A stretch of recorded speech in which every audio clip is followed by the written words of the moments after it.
అశ్వత్థామ ఏమి చేసి ఇంత గొప్పవాడయ్యాడు, చిరజీవి అయ్యాడు అని కొందరికి అనుమానం కూడా వచ్చిందే. అశ్వత్థామ శివార్చన చేయటం వల్ల గొప్పవాడయ్యాడు. ఈ విషయం ఎక్కడ చెప్పారు? పద్మాకర్ గారు చెబితే మీరు నమ్మకపోవచ్చు కదా. పద్మాకర్ గారు చూశానన్నంత మాత్రం చేత అందరూ నమ్మేస్తారేటి? మహాభారతంలో చెప్పబడి ఉంది. మహాభారతంలో మళ్ళీ ఎక్కడ చెప్పబడి ఉంది? ద్రోణ పర్వంలో ఉంటుంది. ద్రోణ పర్వంలో చిట్ట చివరికి వెళ్ళిపోండి. ఆఖరి నుంచి వెనక నుంచి ఓ 2 అధ్యాయాల దగ్గరికి వెళ్ళిపోండి. 201వ అధ్యాయం ఉంటుంది ద్రోణపర్వంలో. ఎన్నో అధ్యాయం అది? 201. 201 తెలుగులో 201. ఏకాధిక ద్విశతతమం అన్నమాట. అంటే 200 పైన 1. అందులో ఒక అద్భుతమైన కథ ఉందండి. ఈ అశ్వత్థామ తండ్రి చచ్చిపోయిన కోపంతో పాండవుల్ని సర్వనాశనం చేసేస్తానని నారాయణాస్త్రం వేశాడు. ఆ నారాయణాస్త్రాన్ని కృష్ణ పరమాత్ముడు అర్జునుడు తమ తెలివితేటలతో వ్యర్థం చేశారు మొత్తం మీద. అప్పుడు వాడు మళ్ళీ ఈసారి కోపగించి ఆగ్నేయాస్త్రం వేశాడు. ముందు నారాయణాస్త్రం, తర్వాత ఏం చేశాడు? ఆగ్నేయాస్త్రం. ఈ ఆగ్నేయాస్త్రాన్ని అర్జునుడు బ్రహ్మాస్త్రంతో ధ్వంసం చేశాడు. దాంతో అశ్వత్థామకి బాధ కలిగింది, దుఃఖం కలిగింది. ఛీ, ఇక నేను యుద్ధం చెయ్యను. ఎందుకంటే ఎన్ని గొప్ప అస్త్రములు వేసినప్పటికీ ఆ అస్త్రాలతో నరనారాయణుల్ని చంపలేకపోతున్నాను, ఈ కృష్ణార్జునుల్ని ఏమీ చేయలేకపోతున్నాను, పాండవుల్ని నాశనం చేయలేకపోతున్నాను, ఇంకా అనవసరం నేను యుద్ధం చేయడం, నా దగ్గర దివ్యాస్త్ర బలం లేదు అని ధనుస్సుని విసిరేశాడు. విసిరి కొట్టి రథం దిగి వెళ్ళిపోవడం మొదలెట్టాడు. ఆయన అదృష్టం బాగున్నది, టక్కన ఎదురుగుండా వేదవ్యాసుడు కనబడ్డాడు. అక్కడుంది గొప్పతనం. అతను వెళ్ళిపోతే యుద్ధం అంతా ఆగిపోయేది కదా. యుద్ధంలో చాలా వరకు ఈ ఘట్టం ఉండదు. అసలు అశ్వత్థామ ఉపపాండవుల్ని దృష్టజుమ్నుడి చంపే ఘట్టం ఉండదు. పోయేవాడిని ఆపాడు వ్యాసుడు. ఎందుకంటే భవిష్యత్తులో ఇంకా జరగవలసిన ఉన్నాయి కనుక. అంటే ఇవన్నీ ఆయనకి తెలియదంటారా? వ్యాసుడికి తెలియదు ఏమైనా ఉందా? వ్యాసో నారాయణో హరి. ఆయన కూడా ఎందుకు ఆపాడంటే వీళ్ళంతా చిట్ట చివరికి వెళ్ళిపోవలసిందే, ఇక్కడ ఎవ్వరూ ఉండడానికి వీల్లేదు, ఇదంతా శివ సంకల్పమే. అందుకని ఆ వెళ్ళిపోతున్న వాడి దగ్గరికి ఎదురుగుండా నిలబడగానే సంభ్రమాశ్చర్యాలతో నమస్కరించాడు అశ్వత్థామ. ఇక్కడ తిక్కన గారి పద్యాన్ని మాత్రం కొటేషన్ పెట్టుకోవాలండి. అద్భుతమైన పద్యం రాశాడని.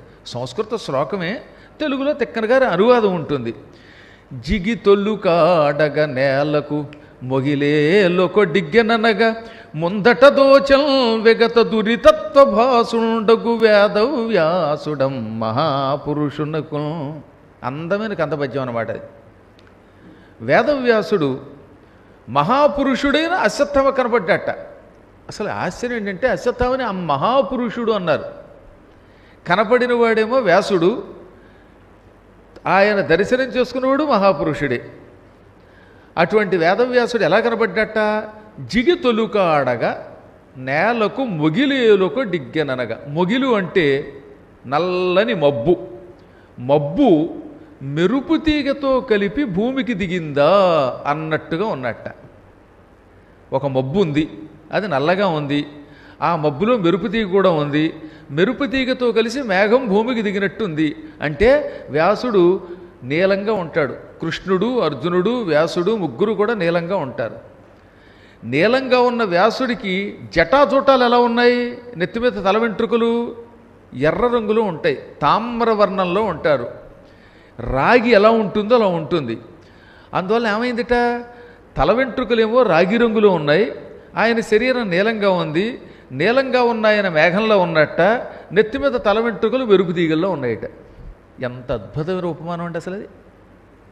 అలాగా మహానుభావుడు విగత దురితత్వ భాసుట్టు, పైగా మహాపాపములన్నిటినీ దూరం పెట్టినవాడు, రవ్వంత కూడా దోషము లేని పాపము లేని మహాత్ముడు, పరమపుణ్యాత్ముడు, జ్ఞాని, విష్ణుస్వరూపుడు అశ్వత్థామ కనబడగానే అశ్వత్థామ కాళ్ళ మీద పడిపోయాడు.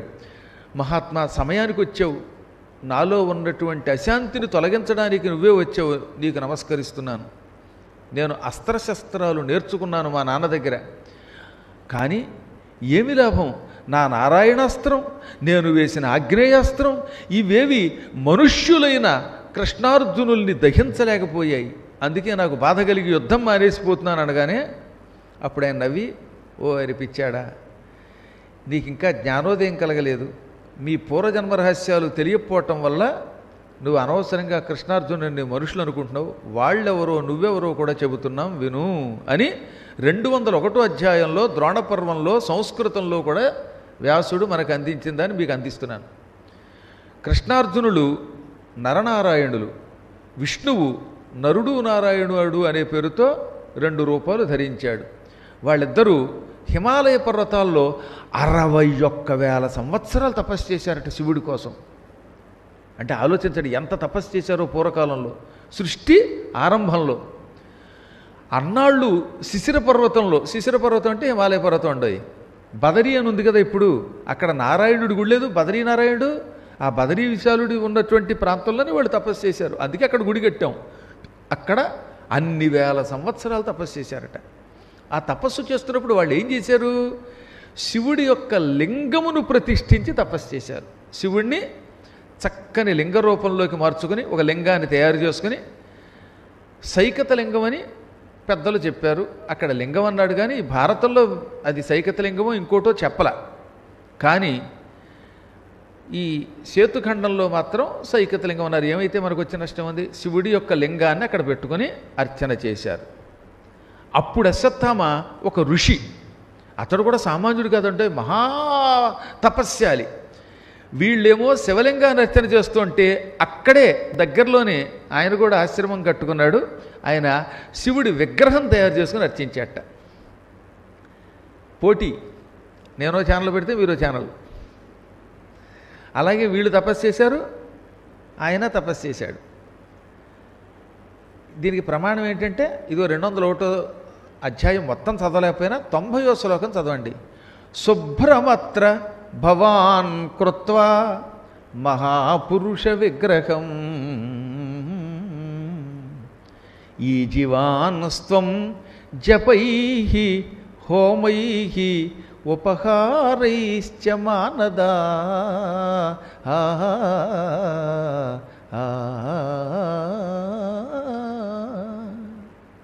నేను ఎన్నోసార్లు భారతంలో చెప్పాను, ఇదివరలో కూడా చెప్పాను. అప్పుడు సంపూర్ణ భారతంలో గుర్తులేని వాళ్ళు ఇప్పుడు మళ్ళీ వినండి, ఏం చేస్తాం. నాయన అశ్వత్థామ, నీవు పూర్వజన్మలో ఈశ్వరుడి విగ్రహాన్ని తయారు చేసుకున్నావు. శుభ్రమైనటువంటి మట్టితో తయారు చేసేట.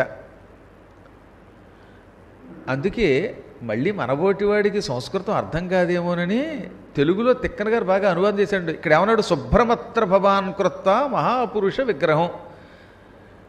శివుడి యొక్క విగ్రహాన్ని నీవు శుభ్రమత్ర, అత్ర అనే శబ్దానికి మట్టి అని కూడా అర్థం ఉందిట వేద పరిభాషలో, ప్రాచీన కాలపు సంస్కృతంలో.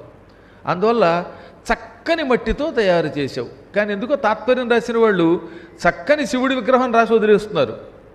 అలాంటి వాళ్ళకు సూచన ఏంటంటే, మీకు ఎప్పుడైనా అనుమానం వస్తే తెలుగు అనువాదం చదవండి. నన్నయ్య, తిక్కన, ఎర్రాప్రగడలు మనకంటే కొన్ని వేల రెట్లు పండితులు. ఇవాళ మనం ఎంత చదువుకున్నా వాళ్ళ స్థాయి అందుకోవడం అసంభవం, చాలా కష్టం.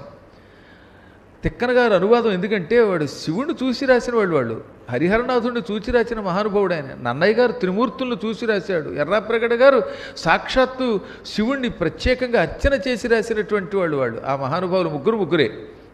శుభ్రమగు ఉర్విమృత్తిక సురుచిరంపు ప్రతిమయందున అని తెలుగులో తేటగీతిలో అనువాదం చేశాడు తిక్కన గారు. ఇప్పుడు నేను మీకు చెప్పిన ఈ పద్యం తిక్కన గారి భారతంలో ఉందో లేదో మీకు భారతం దొరికినప్పుడు వెళ్ళి చూసుకోండి, లేదా రేపొద్దున పట్టుకురండి, నేనే చూపిస్తాను అది ఎక్కడుందో. శుభ్రమైన ఉర్విమృత్తిక అంటే భూమి మీద ఉన్న మట్టికతో సురుచిరంపు ప్రతిమ, అందమైన ప్రతిమ తయారు చేసి, మళ్ళీ ఆ ప్రతిమ కూడా శివుళ్ళో ఉండాలి. కొంతమంది బొమ్మ వేస్తారు, పద్మాకర్ గారు బొమ్మ అంటారు, అందులో పద్మాకర్ గారు కనపడ్డాం. నేనేనా అని ఆశ్చర్యపోవాలి. నా బొమ్మ వేశాడు ఒక ఆయన. ఎవరు రాయన అంటే మీరేనండి అన్నాడు. నాకు మతిపోయింది. నా కర్మకాయలు ఇలా ఉండడం ఏంట్రా, నా జుట్టు చూడండి ఎంత అద్భుతంగా ఉంది, ఎంత జుట్టుతో ఇంత అద్భుతంగా ఇంత అందంగా నేనుంటే ఆ దిక్మాల బొమ్మ వేసి ఇక్కడేమో ఏమీ లేనిది వేసి నన్ను చూపిస్తావేమిటి? కర్మగాలి పురాణం వినడానికి వచ్చిన వాళ్ళు ఎవరైనా చూసి వేసేవేమోరని ఆయన అనవలసి వచ్చింది. 25 ఏళ్ల కుర్రాన్ని నేనేమిటి, ఆ ఫోటో ఏమిటి, అది ఎవరితో తెలియట్లేదు. సత్యనారాయణ గారి బొమ్మ వేసి నా బొమ్మ అంటే ఎలా కుదురుతుంది? కాబట్టి కుదరదు. అందువల్ల ఆయన బొమ్మలు వేసేటప్పుడు కూడా చేత్తో ఆర్టిస్టులు అచ్చం అవతల వాడిదని అనిపించాలి. అందుకని సురుచిరమైనటువంటి బొమ్మట, అందమైన బొమ్మని శివుడి యొక్క విగ్రహాన్ని తయారు చేసుకున్నట్ట. అలా తయారు చేసి ఎలా పూజించాడు? జపైహి, ఆయన మంత్రాన్ని జపించాడు, శివమంత్రాన్ని. శివుడి కోసం హోమైహి, హోమములు చేసి హోమములతో అర్చించాడు. అంటే శివుడి విగ్రహం తయారు చేసుకుని జపాలు చేశాడు, హోమములు చేశాడు, ఉపహారములు అంటే నైవేద్యాలు కూడా పెట్టాడు. పెట్టి శివుడిని ఏం చేశాట? ఈ జీవాన్ అర్చించాడు, భక్తితో పూజించాడు. అప్పుడు శివుడు ప్రత్యక్షమయ్యాడు.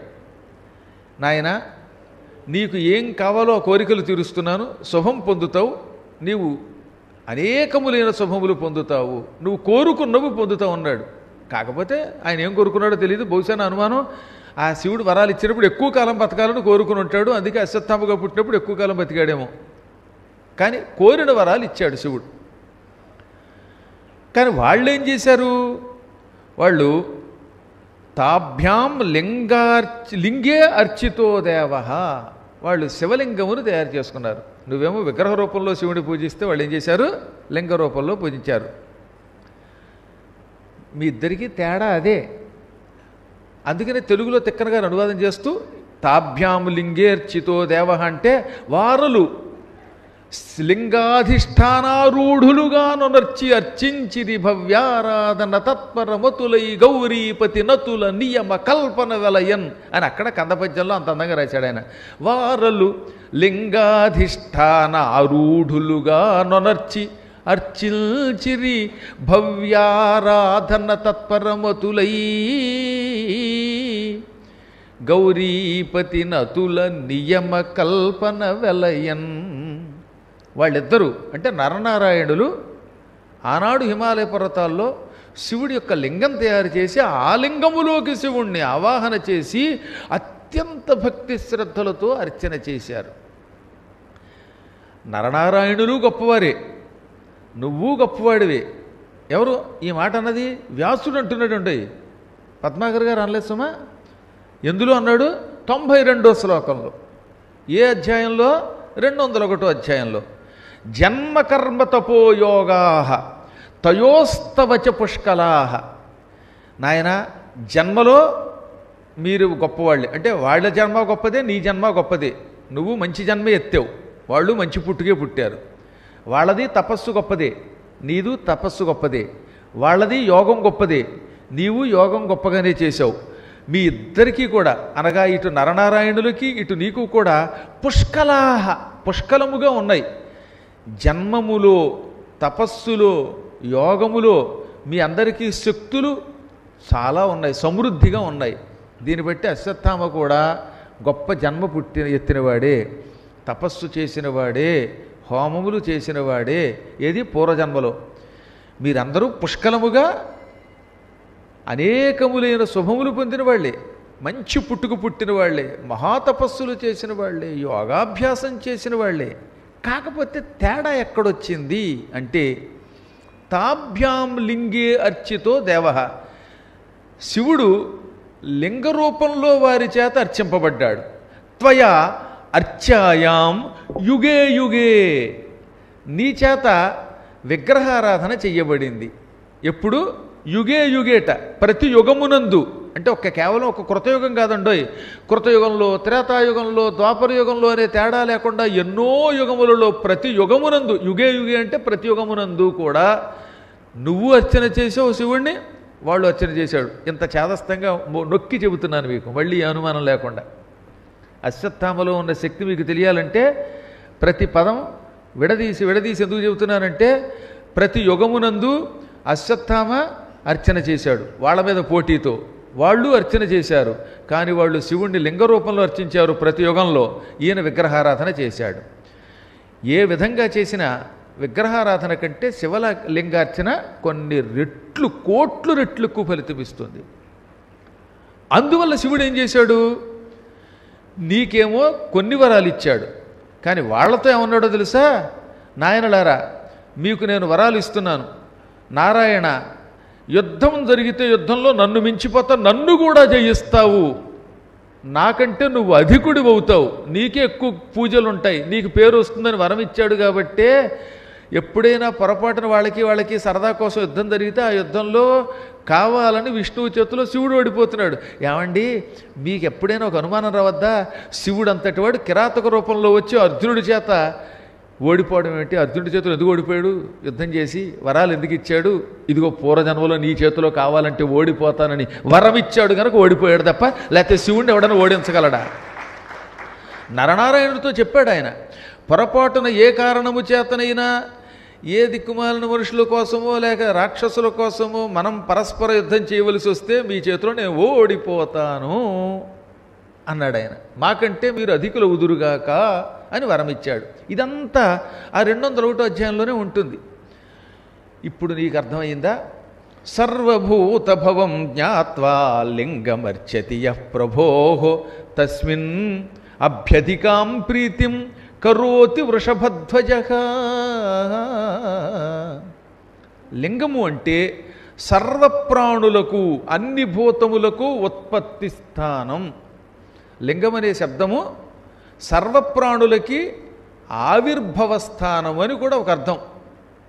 లేనంగమయ్యతీతి లింగ అనే కాకుండా సర్వభూత భవత్ప్రభుస్థానము కూడా లింగమని పిలువబడుతుంది. కనుక లింగం అంటే ఈ ప్రాణులన్నీ అందులోంచి పుడుతున్నాయి, అందువల్లోంచే బయటకు వచ్చి పెరుగుతున్నాయి, దానివల్లే చివరికి నశిస్తున్నాయి. పుట్టడం లింగం నుంచే, పెరగడం లింగం వల్లే, చివరికి నశించి కలిసిపోవటం లింగంలోనే. అందువల్ల లింగము అన్నారు. కాబట్టి లింగం అనగా సర్వభూత భవం. ఈ మాట వ్యాసుడు రాసిందే కదా, ఏది భారతంలో. వ్యాసుడిని నమ్మమంటే నేనేం చేయలేనండి, ఐ కాంట్ హెల్ప్ యూ. సర్వభూత భవము అంటే అన్ని ప్రాణులకి పుట్టుకకి మూల కారణము లింగం. లింగము అని జ్ఞాత్వా గుర్తించి గ్రహించి, యహ ఎవడు ప్రభోః ప్రభువైనటువంటి శ్రీ పరమేశ్వరుణ్ణి అర్చతి అర్చిస్తాడో అటువంటి వాని యందు వృషభధ్వజ నందీశ్వరుణ్ణి జెండా మీద పెట్టుకున్నవాడని ఒక అర్థం. వృషభము అంటే ధర్మం కనుక ధర్మమే జెండాగా కలిగినటువంటి శివుడు అభ్యధికాం ప్రీతిం కరోతి, చాలా ఎక్కువ ప్రేమను చూపిస్తాడు. ఇంకా తేలిక చెప్పమంటారు ఇప్పుడు, లింగము చాలా గొప్పది, దానివల్లే ఈ చరాచర జగత్తంతా పుడుతోంది, దానివల్లే బతుకుతోంది, దానిలోనే లీనమవుతోంది అని గ్రహించినటువంటి వాడు లింగమును పూజిస్తే, లింగమును అభిషేకిస్తే, లింగానికి జపాలు హోమాలు తర్వాత నైవేద్యాలు ఇచ్చి లింగమునకు ఆనందం కలగజేస్తే అటువంటి వారంటే శివుడికి ఎక్కువ ఇష్టం ఏర్పడుతుంది. వాడిని ప్రేమించినట్టుగా విగ్రహారాధకుడిని ప్రేమించడు ఆయన. అందువల్ల ఏమవుతుందన్నమాట, నువ్వేమో ప్రతి యుగమునందు విగ్రహారాధన చేస్తున్నావు, వాళ్ళు లింగారాధన చేస్తున్నారు. లింగారాధకుల్ని విగ్రహారాధకులు ఎప్పుడూ జయించలేరు. ఇది మీ పూర్వజన్మ రహస్యం. ప్రతి యుగమునందు ఇలాగే జరుగుతోంది. అందుకే చిట్ట చివరిలో తిక్కన గారు మళ్ళీ అనువాదం చేస్తూ, లింగారాధకులకు వారల అర్చారాధకుండవగు నీవెట్లు నిగ్రహింతువు అని వచన రూపంలో అందిస్తాడు. నువ్వేం చేయగలవు? ఎవరి ఉపాసనా బలం వారిని ఈ జన్మలో రక్షిస్తుంది. నీ పూర్వజన్మ ఉపాసన అంతే, వాళ్ళ ఉపాసన గొప్పది. కాబట్టి నాయన, అంతటి ఉపాసకులతో యుద్ధం చేస్తున్నానని సంతోషించగా ఓడించలేకపోయినా నడుస్తావేట్రా? మహాత్ములతో ఢీకొని అవసరమైతే వాళ్ళ చేత చివాట్లు తినైనా వాళ్ళ ద్వారా అనుగ్రహం పొందడం అదృష్టం అంటండోయ్. ఇప్పుడు నరనారాయణులతో యుద్ధం చేయడం కూడా అదృష్టమే. అంతటి విష్ణువుతో యుద్ధం చేయడం కూడా గొప్ప యోగం అది. శిశుపాలాదులు పాపాత్ములైనా ఆయనతో యుద్ధం చేసి చచ్చిపోయి ఆయనలో కలిసిపోయారు. అలాగే అప్పుడప్పుడు కొంతమంది కావాలని ఆయనతో తగాదా పడుతూ ఉంటారు సరదా కోసం. ఎందుకనంటే ఆ వంకతో అయినా కృష్ణుడు అంతటి వాడితో యుద్ధం చేసామంటే గొప్ప కాబట్టి. ఇప్పుడు ఢీ కొడితే ప్రధానమంత్రి గారి మీద పోటీ చేసి దిక్కుమాలాడు డిపాజిట్ కోల్పోయినా అమ్మో నరేంద్ర మోడీ గారి మీద పోటీ చేశారని అంటారా లేదా? కాబట్టి పోటీ చేస్తే అలా చెయ్యాలట. అందుకే ఓ పనికిమాలాడు ఉన్నాడండి ఢిల్లీలో, వాడు ఆయన మీద పోటీ చేసి డిపాజిట్లు కోల్పోతూ ఉంటాడు, జైల్లో కూర్చుంటూ ఉంటాడు ఎప్పుడు. అసలు అలాంటి దిక్కుమాలను పట్టించుకోవద్దులండి, అది వేరే విషయం. కానీ ఏదైనా మహానుభావ, ఆ నరనారాయణులు చాలా గొప్పవాళ్ళు, ఆదిదేవులు వాళ్ళు, విష్ణు స్వరూపులు, వాళ్ళతో యుద్ధం చేసి ఓడిపోయినట్టు ఏమిట్రా అని ఇదంతా ద్రోణపర్వంలో 201వ అధ్యాయంలో చెప్పాడు వేదవ్యాసుడు. అప్పుడు ఆయనకు అర్థమయ్యి తాను కూడా శివభక్తుడు గనక భక్తితో శివుడికి నమస్కరించి ఆ పూటకి యుద్ధం నుంచి తొలగిపోయాడు. అందువల్ల ఆ రోజు యుద్ధం ఆగిపోయింది, లేకపోతే యుద్ధం ఇంకా ఏమయ్యేదో తెలియదు. అసలు ఎన్ని గొప్ప విషయాలు ఉన్నాయండి భారతంలో. దీన్ని బట్టి మీకు ఏం తెలుస్తోంది? ప్రపంచంలో అన్నిటికంటే గొప్పది లింగారాధన. భగవంతుడైన విష్ణువునేమో విగ్రహ రూపంలో పూజించాలి, శివుడిని మాత్రం ఎలా పూజించాలి? లింగ రూపంలో పూజించాలి. అందుకే శివుడికేమో విగ్రహం ఉండదు, విష్ణువుకైతే అర్చారాధన ఉండాలి. కాబట్టి ఎవరిని ఉపాసిస్తున్నామో వారి ఉపాసన ఎలా చేయాలో తెలుసుకుని చెయ్యాలి. శ్రీమన్నారాయణునికి విగ్రహ రూపంలో అర్చన చాలా గొప్పది. నిర్గుణారాధన కంటే విగ్రహారాధన ఎప్పుడూ తొందరగా కోరికలు తీరుస్తుంది భగవంతుడైన వాసుదేవుని విషయంలో. అదే శివుడి దగ్గర విగ్రహారాధన కంటే లింగారాధన గొప్పది. అందుకే ఎక్కువ ప్రాంతాల్లో పూర్వం లింగాలను ప్రతిష్ఠించారు. జ్యోతిర్లింగాలు అన్నీ కూడా లింగాలే.